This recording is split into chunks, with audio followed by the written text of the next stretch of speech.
გამარჯობა ქალბატონებო და ბატონებო. ჩვენ გავჩერდით იქ რომ მე ბეთანის მონასტერში ვიყავი და გარკვეული რაღაცები გადამხსა თავს და ერთმა ახალგაზრდამ მომწერა დევს ჩემს გვერდზე რომ მინდა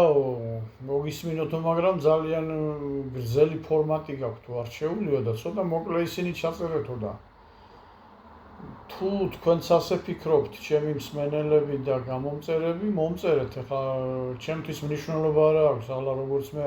იმ მონაკვეთებს კითხულობდი, ვთქვათ, ნაწარმოების და ვარჩევდი, შედარებით პატარა მონაკვეთებს ზოგჯერ მომწერეთ თუ მაგალითად 1 საათიანი ჩაწერა, ბევრია თქვენთვის მოსასმენად და რაღაცა თქვენი აზრი დააფიქსირეთ და რა ვიცი, ება შევხედავ როგორ უყურებს ამას ხალხი, მე ხო ამაში გამოცდილება არ მაქვს და ყოველთვის გეუბნები რომ არც მინდა რომ მაგალითად ჩამოვყალიბდე ამ იმით, მაგრამ მაინც მომწერეთ. რა ვიცი, დააფიქსირეთ თქვენი აზრი ამასთან დაკავშირებით და მერე გადავწყვიტოთ ერთად თქვენი შეხედულებისამებრ. ერთი სიტყვით ბეთანიაში ჩემი ცხოვრება გაგრძელდა ასეთი ფორმით, რომ ამ ადამიანმა წინამძღვარზე მაქვს საუბარი არ დაისვენა, არ ისვენებდა რა, ყოველ შემთხვევაში და არსებობს ახლა სიტყვა კულმინაცია, როდესაც ახლა შეიძლება ახლა მაგალითად ხნოვანი კაცი ვარ და მეტის მოთმენა შეძლო, იმიტომ რომ ცხოვრების გამოცდილება და ეს მიღებული მაქვს და ამასთან დაკავშირებით ვიცი ახლა რას ნიშნავს თმენა, თუნდაც ქრისტიანული თვალსაზრისით, მაგრამ მაშინ ახალგაზრდა ვიყავი, ცხოვრების გზა მაინც ესეთი მყარად არ მქონდა არჩეული და თანაც ახლა ახალგაზრდას მაინც თავისებურად როიტყვიან ხოლმე, ახლა გული ყელში აქვსო რა, მოწოლილიო, ესეთი ტიპი ვიყავი, ახლა რაღაც დამთმობი და ის არ ვიყავი და აი ამ მეებში მჟღავნდებოდა ჩემი ეს მოუთმენლობა, ასე ვთქვათ და მაგანაც გარკვეულწილად რაღაცებში ითამაშა, რა თქმა უნდა, ჩემს ცხოვრებაში როლი, იმიტომ რომ მე არ შემეძლო ეს რაღაც ლაქუცი და ის ასე რომ შემძლებოდა დღეს შეიძლება ამდენი რამე არ მქონოდა შექმნილი და მქონოდა ვთქვათ 2 წიგნი დაწერილი, მაგრამ წარმატებული ვიქნებოდი სხვებივით და ვიქნებოდი ჩემთვის და არც მექნებოდა ახლა გამოსასვლელი და ხალხისთვის სათქმელი იმისათვის, რომ წიგნის დაბეჭდაში მომეხმარეთ, იქნებ რაღაცა დაუბეჭდო და უშველოთ ამ გაჭირვებულ და გაუბედურებულ ქვეყანას და დავარიგოთ საჩუქრად ეს წიგნები მეთქი. გუშინ მელაპარაკებოდა ერთი კაცი და წიგნში მე ფული არც მიშოვია და არც მიფიქრია რომ წიგნით ფული ვიშოვო. ეს არის ჩემი, ეს დამადლება გამოდის, ახლა მე წიგნი დაუბეჭდო და დავიწყო ამისი გაყიდვა იმას, რა ქვია. მინდოდა ვითომ თავიდან რომ წიგნის გაყიდვის ის ამე კუჩებინა რომ სხვანაირად ვერ ვბეჭდავდი და თხოვნას ვიფიქრე ეს ჯობია ეს ფორმა მეთქი და კიდევ კარგი რომ ეგ არ გამოვიდა. ახლა ის ხალხი დაფიქსირებული ყავს ამ წიგნების შეძენაზე, ვინც თანხმობა განაცხადა, რა თქმა უნდა, ფული არავისთვის არ ჩამირიცხინებია და მე მათ თუ როგორღაც დაუბეჭდე ეს წიგნები საჩუქრად გავუგზავნე. გავუგზავნე ყველას, ვისაც სურვილი ექნება და წიგნი მისთვის სულიერი საზრდო იქნება. ეხლა გავაგრძელოთ იქიდან, რომ ამ ადამიანმა არ დამასვენა, არ დამასვენა არანაირად როიტყვიან ახლა უჩხიკინებსო რა რაღაცას ბუტბუტებს იმას ამას დადის თავისთვის, მე იგი ლოცვაზე ხა ხო დავდიოდით, კაცო ჩავდიოდ, მარხვა იყო ყოველდღიურად ეს ყველაფერი ეს რიტუალი სრულდებოდა, ხო უნდა დასწრებოდი იქ, ესე იგი არ უნდოდა რომ მე იქ ყოფილიყავ და მთელი ამბავი, აი მიმიყვანა იმ ზომამდე რომ ბოლოს ესე იგი დილით, როდესაც ესე იგი საუზმეზე რომ მივედით ბოლოს ესე იგი რაღაცა შეურაცხყოფა მომაყენა, შეურაცხყოფაზე გადადიო და უკვე ლელა და რაღაც შეურაცხყოფა მომაყენა და მე ვთხარი მომისმინე ახლა კარგად მეთქი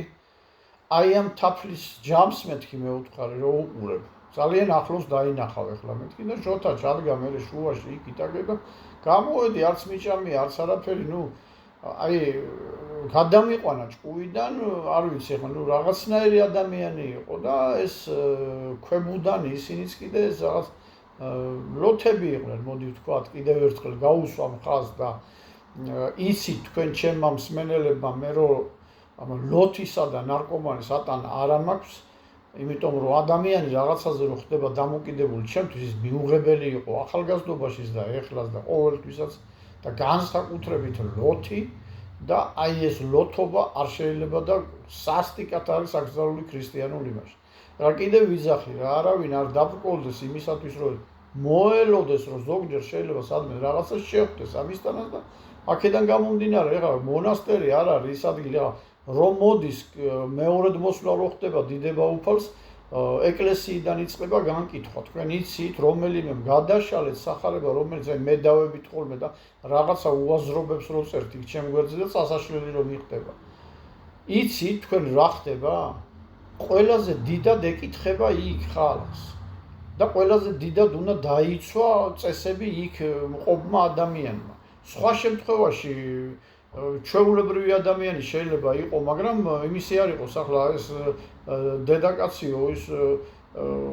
ქალი უფრო გამართლებული გავიდაო მტაზრიდან, იმიტომ რომ თავის სრემლით ფეხებიდან ბანაო, ვიდრე ამ იმ სახლის პატრონი ვინც მოიწვია. იგი და გაბრაზდა ის სახლის პატრონი, მე მოგიწვია. ეს მაღაზია ზუსტად ნათქვამი რომ ის ტაძარი, სადაც წირვა ლოცვა ხდება, შეიძლება შევიდეს ვიღაცა გაჭირვებული, გაუბედურებული კალბატონი და თავისი სრემლით იმ ქრისტეს ხატთან და იმ ტაძარში სრემლითა და იმით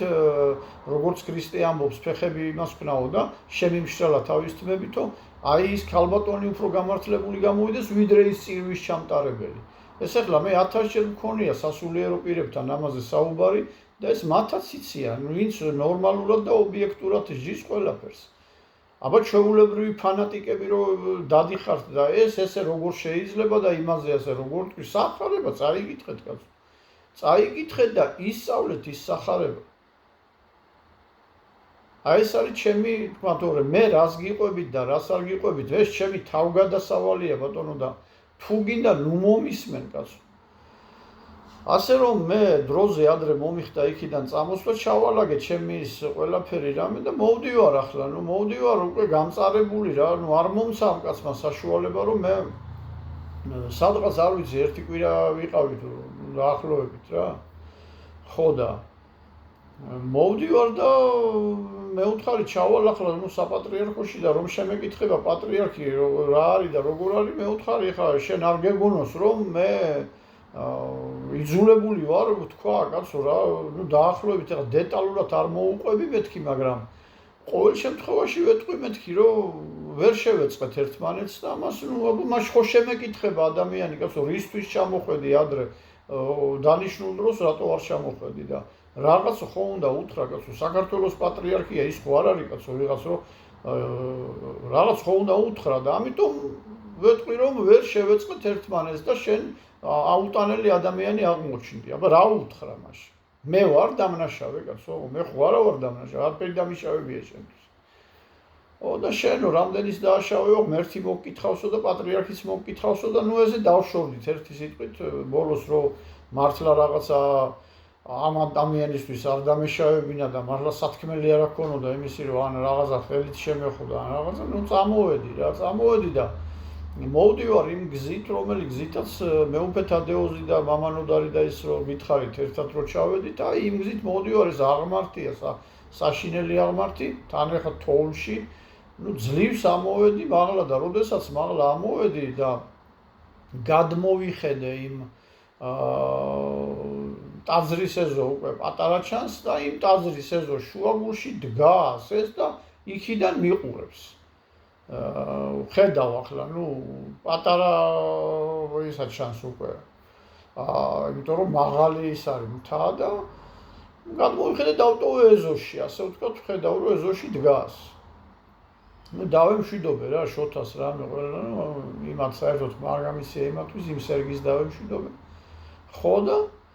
წამოვედი, გადმოვივაკე უკვე რომ დავინახე რომ ეზოში დგას, წამოვედი რა და ხო გითხარით რომ მეორე მხრიდან იმ სამანქანე გზა ჩადიოდა, მაგრამ სამანქანე გზაზე კი არა, იმ თოლს ვერ გავყვალავდი მე და თანაც აღმართში და წარმოუდგენელი იყო იმ გზით წასვლა, სადაც თხილამურებით რო დავეშვიდე ეს. დიდი გზა იყო იქიდანაც და ამაზე მოკლე გზა იყო გაცილებით, იმიტომ რომ იქიდანაც ტრასაზე ადიოდი, მაგრამ სხვადასხვა მხარეს გადიოდა ეს გზები ტრასაზე. და მე როდესაც სოფელში ამოვედი, ცოტა ხნით დავისვენე, იმ ხელა აღმართი ამოვიარე და იმ სოფელში ჩამოვჯექი ცოტა ხანს, დავისვენე ერთი 10-15 წუთი იქნებოდა თუ რაღაცა, თან ჩანთა მქონდა და ტრასაზე რო გამოვედი, ამ ტრასაზე აი ეს გამოსასვლელი, ამ სოფლიდან გამოსასვლელი,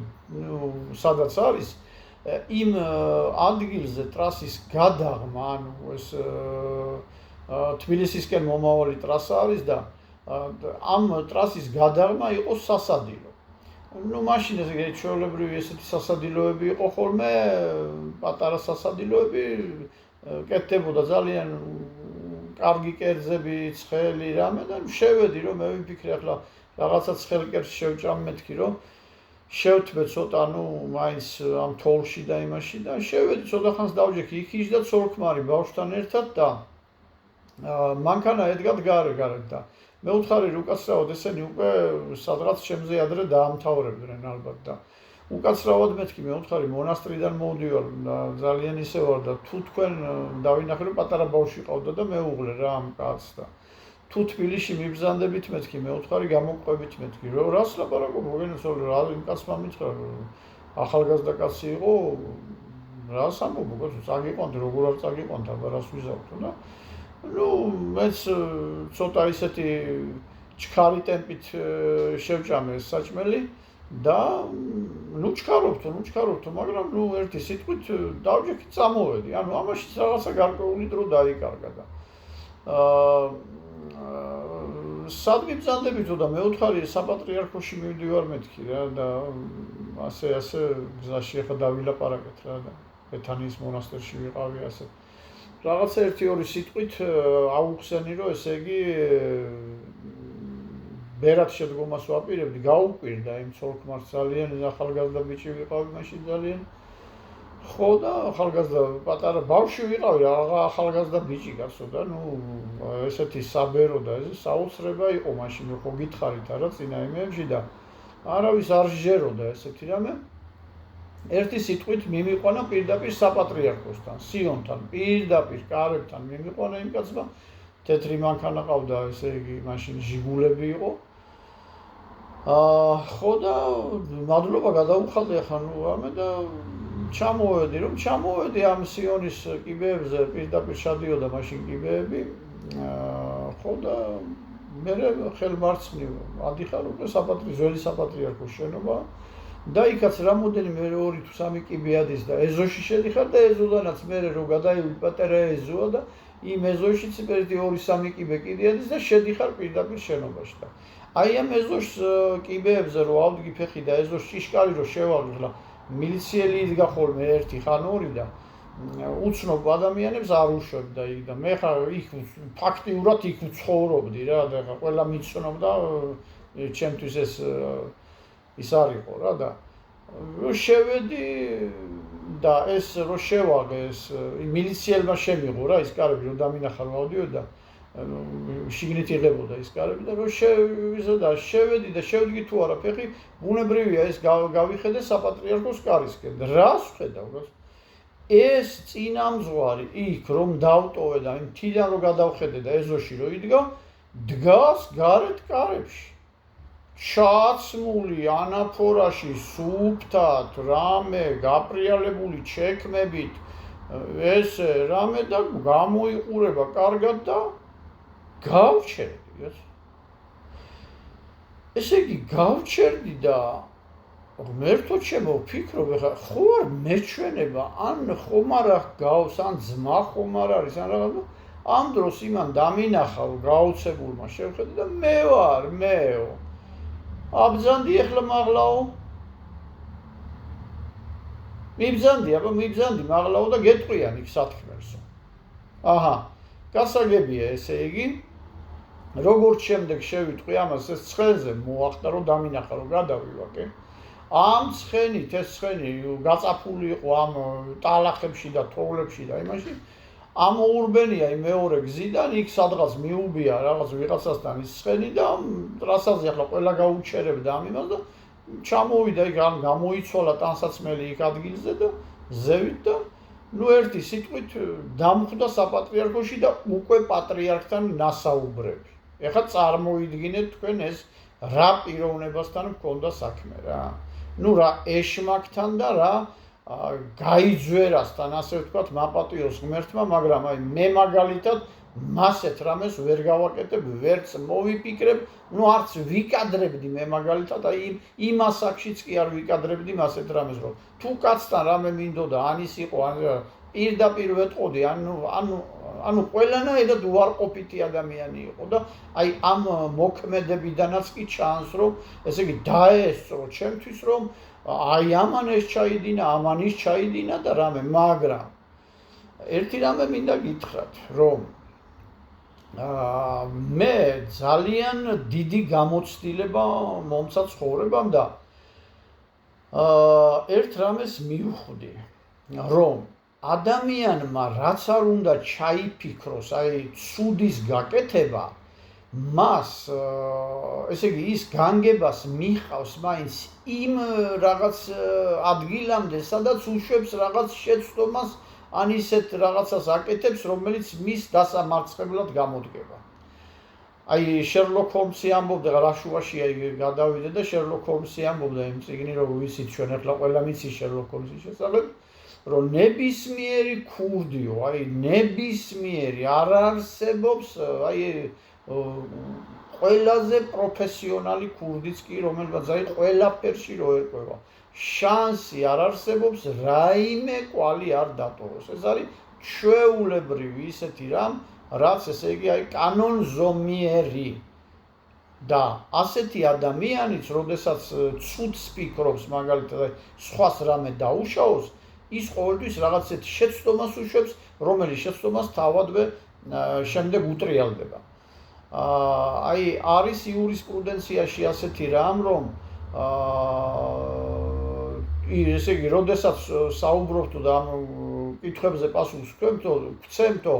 გამომძიებელი ეუბნება, იცოდეთ, რომ შესაძლებელია თქვენი სიტყვა თქვენს წინააღმდეგ გამოქმედესო. ანუ გაითვალისწინეო აფრთხილებს. მიუხედავად ამისა, კიდე გეუბნებით, ეს არის ცხოვრების კანონზომიერება, რომ როდესაც რაღაცას ცუდს აკეთებ, იქ რაღაცა ისეთ კვალს ტოვებ, რომელიც შენს წინააღმდეგვე ბრუნდება. ამაში მე ცხოვრებამ დამარწმუნა ბევრჯერ, სხვათა იმასთან ადამიანებთან, ესე იგი ბრძოლაში და აი ეს ყველაფერი წიგნებშიც ამაქვს ასახული. ამიტომ მინდა რომ ესე იგი ძირითადად ახალგაზრდები გაეცნონ ამ ლიტერატურას, მინდოდა ეს წიგნები, რა ვიცი, ჩემს სიცოცხლეშივე დამებეჭდა, მაგრამ კაცი შვილი არ აჩანს და არავინ არ გამოჩნდა იზრდი რომ შევაგროვო ეს თანხა და რაღაცა ეს წიგნები მაინც ისე არ წავიდი ამ ქვეყნიდან, რომ გამოცემული გასაგებია, რაც ამ აქვს, ისინიც აღარ არსებობს, იმიტომ რომ გავეცი ისინის და გამოუცემელი ორჯერ მეტი მაქვს მასზე. აღარ მინდა ამაზე საუბარი, ვისაც ახლა რაღაცა, არ ვიცი, საშუალება გექნებათ და იმით აგერადებს ანგარიში და აგერ არის ყველაფერი, მე პურის პულს გამოიკლებთ და იმას იზავთ ახლა მთლად იმას, მაგრამ თუ რაღაცა საშუალება გაქვთ, რა ვიცი, თქვენ იცით ახლა, თქვენი საქმის, მაგრამ მე ეს მინდოდა და მე მეტი არაფერი აღარ მინდა, მე რაც მინდოდა ვნახე და გავიარე და აწი ახლა ჩემთვის ახლა ის რომ რაღაცა კიდე დამრჩა ის აზრი არ აქვს ჩემ იმას, რა ქვია, ცხოვრებას თუ არა იმას, რომ კიდევ რაღაცა სიკეთე მოუტანო ჩემს ქვეყანას. ერთი სიტყვით, რა დაურწმუნდი ეს კაცია, ჯიქურ გავაგრძელე ნაბიჯები, ახლა იქ ვარ გავჩერდებოდი, შევედი საპატრიარქოში, საპატრიარქოში ხელმარჯვნივ მელიქიძე კონსტანტინე მელიქიძე იყო მეუფე ქორეპისკოპოსი მისი კაბინეტი იყო და შევედი იქ რომ ჩანთა დამედო რა ხო და ჩანთა დამედო იქ დამხვდა კიდევ კარგი რა მეუფე თადეოზი და მეუფე თადეოზი უკვე ცოტა ისეთი უხასიათოთ იყო იმიტომ რომ მისი ჩაყვანილი ვიყავი და ეხლა წარმოიდგინეთ ეხლა მაინც ხო თავისებურად ის და ძალიან მოკლედ უთხარი იქ რაღაცა გადარბენაზე არაფერი ისეთი არ მithქვია და წავიდა მეუფე თადეოზი წავიდა მაღლავიდა და მითხრა რომ დაჯექიო ცოტა ხანში არ ვიცი 10-15 წუთი იყო გასული რომ მითხრეს რომ პატრიარქი გიხმობსო ავედი ესე იგი მეორე სართულზე და შევედი მივესალმე პატრიარქი რო გითხრათ რომ ესე იგი დაკუფრული და რაღაცა ესე არ შემხვდა ჩვეულებრივად შემხვდა და დავჯექი რა იქ მისაღები ოთახი სადაც ქონა პატრიარქს და ალბათ ამაზეო რა მოხდაო რა იქ რატო დაბრუნდიო ადრეო რა შეასაქმეო ეს ყველაფერი და მეუფე თადეოზიც იქზის რა ხო და უწმინდესო მეთქი მე უთხარი ასე იყო მეთქი რა მეუფე მისის მეთქი რომ თოვლი გავყვალეს ველი ვიყავი და დაიწყო იქიდან რომ შეშა არ მომსა მეთქი მე უთხარი და ასე იყო როგორც იყო რა ეხლა ხო არ დაუმალავდი და მე ესე წიხლი დამარტყა მეთქი მე უთხარი ამ იმაში და დღესაც მტკივა მეთქი ისე მტკივა რომ და მე ასე რაღაცები იქით აქეთ ეს და მთელი ეს ბუტბუტში და ამ წყევლა კრუგვაში გამატარებინა მეთქი და ეს ძირითადი ყველაფერი უთხარი და კი მაგრამო ეს იხლი რო დაგარტყაო გასაგებიაო მაგრამო შენო საცემად გამოკიდები ხარო და საცემად გამოვეკიდე კი არა მე უთხარი კი ახლა ინსტინქტურად მოხდა ეს ამბავი იმიტომ რომ ბუნებრივი ის არის მე უთხარი ახლა კაცმა დამარტყა და რაღაცნაირად აფექტურ მდგომარეობაში ეს ისა მაგრამ რომ მივდევდი მეთქი უწმინდესო მე უთხარი ახლა მე ის სირბილში ხო ვერ გამასწრებდა მეთქი და ის მთელი ძალით გარბოდა მეთქი ისე კი ისე სწრაფად გარბოდა ჯონსონი ვერ გაასწრებდა მეთქი და ამ ჯონსონზე სიცილია უტყდა და მერე კიდე მე უთხარი იმ სეტკას ისე გადააფრინა შავლაყაძე მეგონა მეთქი მაკრატელაზე რო გავა და ამ მაკრატელაზე ესე იგი სიცილია უტყდა პატრიარქს და ერთი სიტყვით ეს ყველაფერი და უყვები ამას ესე მოხდა ის მეთქი კუბოში იწვა ეთყობა არყისგან გაბუჟებული მეთქი და ერთი სიტყვით პატრიარქმა თქვა რომ ცხოვრებაშია ერთად აღებული ამდენი არ მიცინიაო რა ბოლოს და მე უთხარი უწმინდესო ერთი ლექსი დავწერე სანამ წამოვიდოდი მეთქი რა ქვია იმაში მეთქი რა სანამ ბეთანიდან წამოვიდოდი ლექსი დავწერე მეთქი და არც არავისთვის წამიკითხებია არც შოთასთვის არ წამიკითხია და ეხლა თქვენ გიკითხავთ პირველად და აგერ მეუფე თადეოს მეთქი და რა ლექსი დაწერეო და მე უთხარი ახლავე წაგიკითხავთ მეთქი და ასეთი ლექსი მაქვს დაწერილი სანამ წამოვიდოდი იმ დღეს დავწერე ეს ლექსი შოთა გასული იყო და ოთახში ვიჯექი და დავწერე რა და რომ გადავწყვიტე უკვე რა რომ უნდა წამოსულიყავი და უცბად მომივიდა თავში და დავწერე ეს რომ აი აქ ჩამეთვალოს რომ აი ამაში ამ ადგილზე დავწერე ამ მონასტერში მეთქი აბა წამიკითხე ხა ლექსებს უკითხავდი ხოლმე უწმინდეს რაღაცას რომ დავწერდი ან ჩანახალს გავაკეთებდი ხანდახან მეუფე თადეოს აქ მქონდა და ის უკითხავდა ხოლმე და ერთი სიტყვით წაუკითხე ეს ლექსი ასეთი ლექსია რომ ზარები რეკდა თვალუწუდენელი მთების შუა მოქცეულ საყდრის ზარები რეკდა ამჟამად მშვიდი დასვენებულ ბერის ხელებით არ გავდა იმ ბერს ოფში გაწუწულს მოახლოებულ ომს რომ ამცნობდა ის ხმალსაც მარჯვედ ლოცვასაც წმიდად ეს არ ყისჭიქას ზარი სადილის ზარები რეკდა მიწა ფეთქავდა სისხლი მიწაში დუღდა ზარები რეკდა ამაოება დუმილს მოეცვა პატრიარქი ჩაფიქრდა აქ და მითხრა თამაზი ეს ლექსი არასოდეს არ დაბეჭდო არ დაუპეშდა მეთქი მე უთხარი. ეს არ დაბეჭდო, იმიტომ რომ ვინმე იფიქრებს რომ ყველა მონასტერში ესეთი ამბავიაო და ეს ძალიან ცუდად შეიძლება აღიქვას საზოგადოებამო. ნუ რა თქმა უნდა, მთელი ცხოვრება არც მიცდია რომ ეს ლექსი სადმე გავუმექვეყნებინოს, მქონდა ახლა ყოველთვის საშუალება, მაგრამ ლექსებს იმდენად არ უწერდი და მაინდა-მაინც აქცენტი ლექსებზე არ მქონდა. ნუ ერთი სიტყვით პატრიარქი ყველაფრით ინფორმირებულია და დაუძახა მონაზონს რომ მამაოს უთხარითო რომ ამოვიდესო. როდესაც შემოვიდა ეს მამაო, ეხლა კაცს 10 წელი ციხე ქონია დამთავრებული და რომ გადაგხედა სამივეს, უკვე გასაგები იყო რომ იქ უკვე ატმოსფერო უკვე მის საწინააღმდეგოდ აღიქვა, შევატყე სახეზე რა. ხო და პატრიარქებაც დაიწყო. ჩვეულებრივ ადამიანთანო, ამ შემთხვევაში მორჩილთანო, როგორც თამაზია და როგორც აღვიქვამთ, რომ ის მორჩილია ჩვეულებრივი და ჯერ სასულიერო პირი არ არისო. შეიძლება მიზანშეწონილი არ იყოს მამაო, ახლა რასაც შენ გეტყვი, მაგრამ ვთვლი საჭიროდ რომ თამაზიც ესწრებოდეს ამას და ამასთან ერთად გითხრაო. ნუ თუ შენთვისო გასაგები არ იყო რომ ეს ბიჭიო ჩემთვის მნიშვნელოვანიაო და იმ ამბავში რომ მე მთავარ იმას რა ქვია მღვდელმთავარსო ამ ეპარქიის მმართველს ვატან მის თავსო და შოთაცო და თამაზიცო ესე იგი ჩემთვის მნიშვნელოვან ფიგურებს წარმოადგენენ ამ შემთხვევაში რომ თანაც იცი და უბარებ რომ ესენი უნდა გარკვეული დროის შემდეგ ძალიან პატარა დროის შემდეგ სანამ მარხვა დამთავრდება ჩამოვიდნენ და მე უნდა ვაკურთხო, მე უნდა აღმეკვეცა ბერატო. ეხლა კი ბატონო შოთა გამოცდილი კაცია და ჩამოვა და აღკვეცავ ბერატო, მაგრამ ეს დაბნეული ბიჭიო, ეხლა მე ამ ფონზე როგორ ვაკურთხო ბერატო. ეხლა შენთვის გასაგები ხო იყო რომ ესე იგი ესენი მე გამოვაგზავნეო.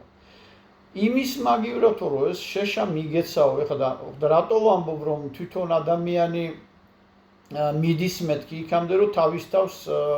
ესე იგი ფაქტიურად მარცხისთვის წირავს, როდესაც სულ საქმეს იდენს.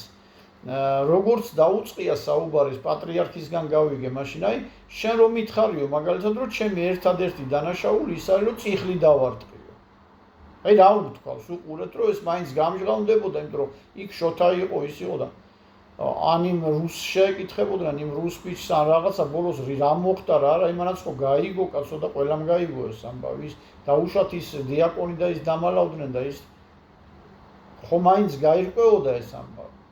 და ბოლოს მეტყობოდა ის ნარტყამი, კაცო. ხო.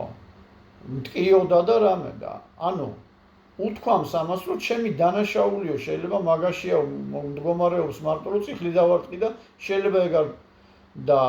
ჯერ ერთიო უწმინდესმა უთხრა ქრისტიანობაო, კაცო, მწვალებლური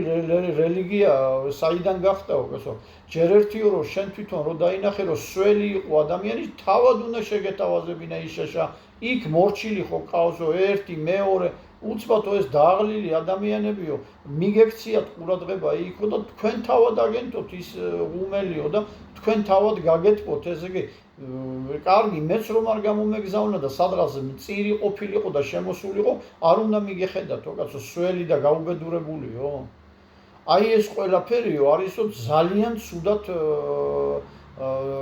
დავინახეო ეს შენი მოქმედებაო. და ამიტომ მეო გიკრძალაო რომ დაახლოებით ვარ 1 წელიო თუ რაღაცა უთხრა აღარ დაგინახო საერთოდ ჩამოსული აქ.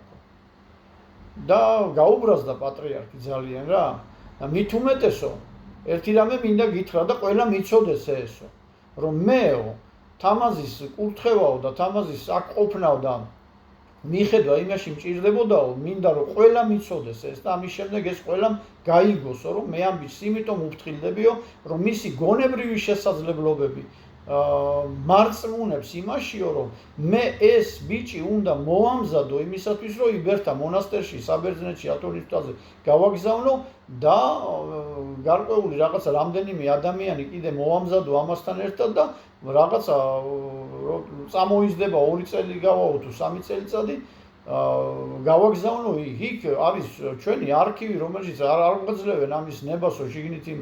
მუშაობის და ეს და ფასდაუდებელ ნაშრომებს ჩამოიტანს დამაზი 15 და 20 წელიწადში შეიძლება საქართველოში ეს ფასდაუდებელი ნაშრომები შექმნას იქ. მე დარწმუნებული ვარ ამაში და აი ამისთვის ვამზადებ მე ამ ბავშვს და ეხლა რა გავაკეთო მეო. ესე იგი შენ გამიკეთე ისეთი რამეო რომ მე უკვე აღარ ვიცი, ესე იგი ეხლა ეს ბერად მე ვერ ვაკურთხებ ამას და მე მომავალში ხვალდაზე რა მოხდება მე უკვე აღარ ვიცი. აი ეს გააკეთე შენო და იმ შენმა იმ ხალხმა უიქო კიდე და ეს ძალიან არაქრისტიანული საქციელი ჩაგიდენიაო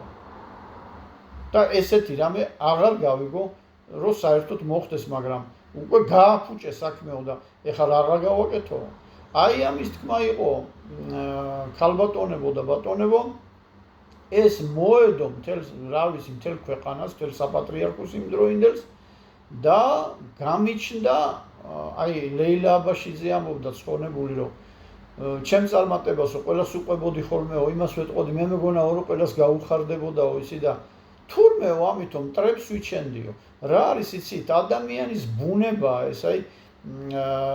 წვეული ბევრიაო, სახარებაში წერია და რჩეული ცოტაო. თქვენ იცით რომ შურის და აი მე მიდევს მან მაკედონელმა როგორ შეიკავა, ეხლა მაკედონელი არისტოტელეს გაზრდილი იყო და არისტოტელე უზარმაზარი ფიგურა იყო გაზრდა. როცა არისტოტელეს დონის ადამიანი გაგზრდის, იქ ყველაფერში ერკვევი, მიუხედავად მცირე ასაკის, აი მან დევს YouTube არხზე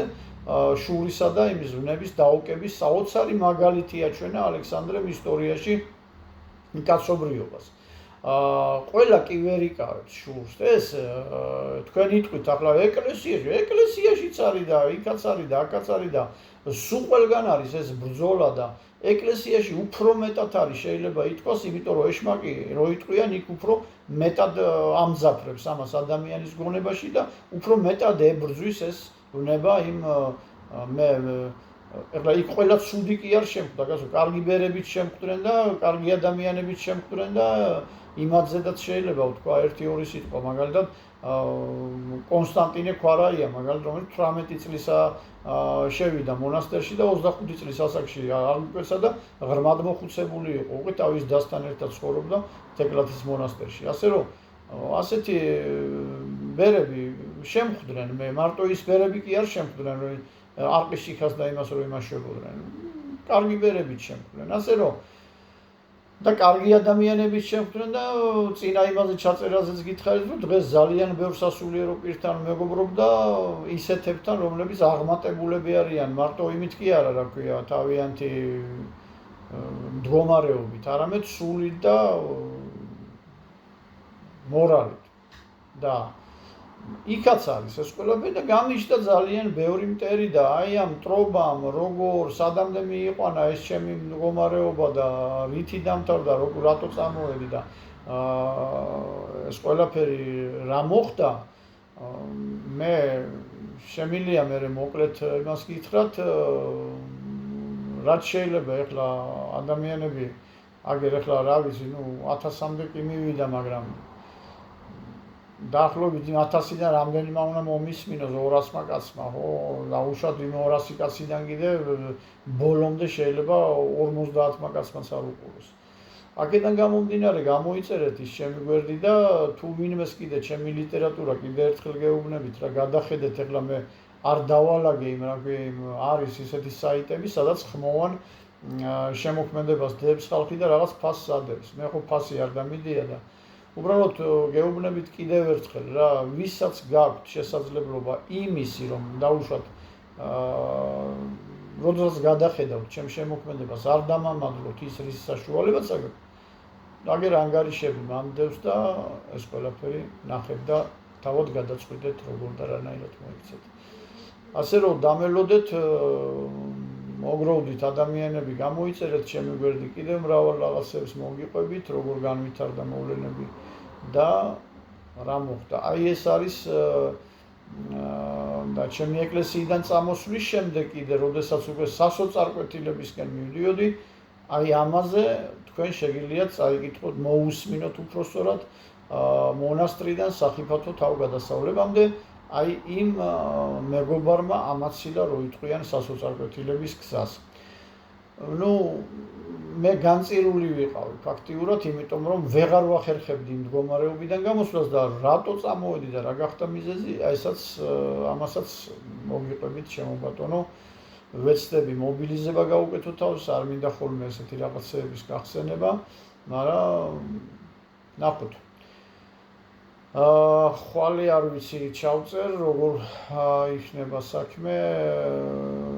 ხვალე თუ არა ზეგ მაინც ჩავწერ ამ ყველაფერს ღმერთმა ყველა დაგლოცოთ და კიდევ ერთხელ გაფრთხილებთ ისეთ ადამიანებს რომლებიც აი მომართულები ხართ ისიც რა თავის გამოჩენით რომ ესე რატო და ისე რატო ჩათვალეთ რომ თქვენ აი ფანატიკურად რო ხართ განწყობილი თქვათ ეკლესიის მიმართ ჩათვალეთ რომ მე არა მარტო ნასწავლი მაქვს ეს ყველაფერი ბავშვობიდან და აი იმისი არ იყოს იმ დევდარიანისა ალილუიასავით ვიციო აი ეს განა არა მარტო ისა მაქვს ესე იგი ფაქტიურად ნასწავლი არამედ შემოქმედებაში თელ ჩემ შემოქმედებაში ქრისტიანული მორალი გაზრდებს. ასე რომ ნუ დამიწყებთ ახლა ჭკუის სწავლებას, რომ ეს შეიძლება, ეს არ შეიძლება. და ძალიან კარგად ვიცი, რასაც ვაკეთებ. თუმცა თუ ვინმეს მაინდა-მაინც ამ ცოდნაზე და იმაზე ძალიან დიდი პრეტენზია გაქვთ, აკრიფეთ აგერ ჩემი ნომერი ტელეფონის, დამიკავშირდით და მოგისმენთ და გაგცემთ პასუხს. მეტი მე არაფერი ისეთი არ დაწეროთ და ნუ ხართ ჩასაფრებულები, ნუ ექცევით ბოროტულ იმაში სარტყელში და ნუ ემსახურებით ეშმაკს თავიდან ბოლომდე კიდე ერთხელ გაფრთხილებთ ყველას. დანარჩენი კეთილ ხალხს და პატიოსან და წესიერ ხალხს რომლებიც მისმენთ, აი ყოველთვის იცით რომ გულით გლოცავთ და აი მთელი გულით და სულით ბედნიერებას და ჯანმრთელობას გისურვებთ ყველა თქვენ ახლობელთან ერთად. იცით აი მინდა რომ ყველა გახარებული იყოს რა. მინდა რომ ადამიანები აი რაღაცა არ იყვნენ დამწუხრებულები არ იყვნენ ადამიანები და მწუხარი ადამიანს რო შევხედავ მედება უცბად ის მისიის რა ქვია და ჩემთვის ეს მტკივნეული საკითხია და ამიტომ მთელი გულით გლოცავთ ყველას ჯანმრთელობას და ბედნიერებას გისურვებთ და ყველანი კარგად იყავით რა ყველა მთელი საქართველო მთელი ქვეყანა ნახვამდის